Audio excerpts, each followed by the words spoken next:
नमस्कार दोस्तों। आज की कहानी बेटियों के आने से बरकत। खिड़की के पास खड़ी सिमरन सोचती है राखी आने वाली है, पर इस बार ना तो माँ ने फ़ोन करके भैया के आने की बात कही और ना ही मुझे आने को बोला। भला ऐसे कैसे हो सकता है? हे भगवान, बस ठीक हो सब कुछ।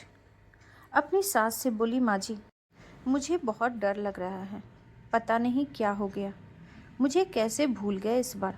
आगे से सासू माँ बोली, कोई बात नहीं बेटा, तुम एक बार खुद जाकर देख आओ। सास की आज्ञा मिलने भर की देर थी। सिमरन अपने पति के साथ मायके आती है, परंतु इस बार घर के अंदर कदम रखते ही उसे सब कुछ बदला सा महसूस होता है। पहले जहाँ उसे देखते ही माँ पिताजी के चेहरे खुशी से खिल उठते थे, इस बार उन पर परेशानी की झलक साफ दिखाई दे रही थी। आगे भाभी उसे देखते ही दौड़ी चली आती और प्यार से गले लगा लेती थी, पर इस बार दूर से ही एक हल्की सी मुस्कान दे डाली। भैया भी ज़्यादा खुश नहीं थे। सिमरन ने जैसे तैसे एक रात बिताई, परंतु अगले दिन जैसे ही उसके पति उसे मायके छोड़ वापस गए तो उसने अपनी माँ से बात की, तो उन्होंने बताया इस बार कोरोना के चलते भैया का काम बिल्कुल बंद हो गया, ऊपर से और भी बहुत से खर्चे, इसी वजह से तेरे भैया को तेरे घर भी न भेज सके। सिमरन बोली, कोई बात नहीं, ये मुश्किल दिन भी जल्दी निकल जाएंगे, आप चिंता न करो। शाम को भैया भाभी अपने कमरे में आपस में बात कर रहे थे, जो सिमरन ने सुन ली।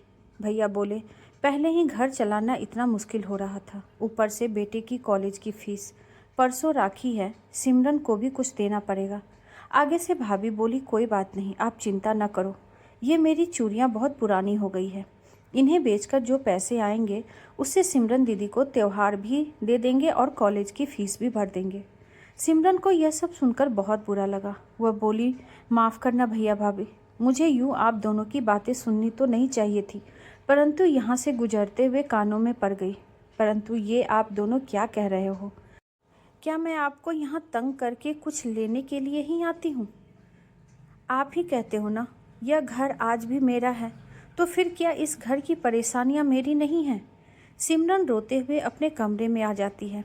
तभी उसे याद आता है अपनी शादी से कुछ समय पहले जब वह नौकरी करती थी तो बड़े शौक से अपनी पहली तनख्वाह लाकर पापा को दी, तो पापा ने कहा, अपने पास ही रख ले बेटा, मुश्किल वक्त में ये पैसे काम आएंगे। इसके बाद वह हर महीने अपनी सारी तनख्वाह बैंक में जमा करवा देती।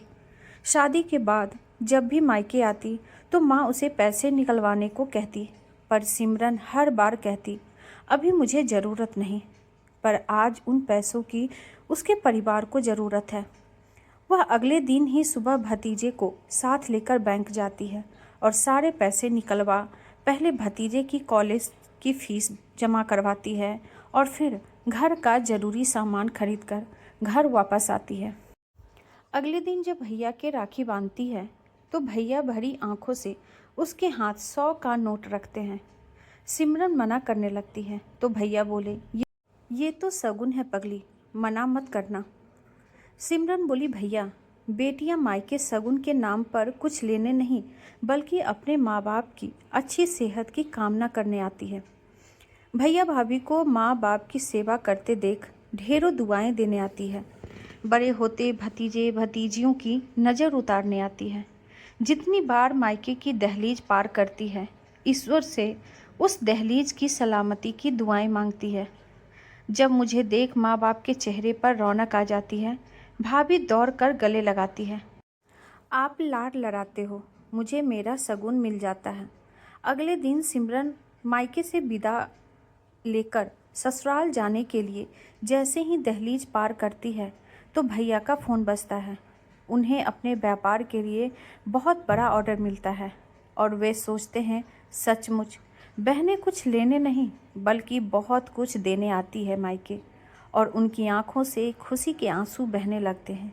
सचमुच बहन बेटियां मायके कुछ लेने नहीं बल्कि अपनी बेशकीमती दुआएं देने आती है। जब वे घर की दहलीज पार कर अंदर आती है तो उनके कदमों के साथ साथ बरकत भी अपने आप खींची चली आती है। हर बहन बेटी के दिल की तमन्ना होती है कि उनका मायका हमेशा खुशहाल रहे और तरक्की करे। मायके की खुशहाली देख उनके अंदर एक अलग ही ताकत भर जाती है, जिससे ससुराल में आने वाली मुश्किलों का डट कर सामना कर पाती है। आपको हमारी ये कहानी कैसी लगी? कमेंट बॉक्स में ज़रूर बताइए और ऐसे ही ढेरों सारी कहानियों के लिए वीडियो को लाइक, शेयर और चैनल पे नए हैं तो सब्सक्राइब करना ना भूलें। Thank you.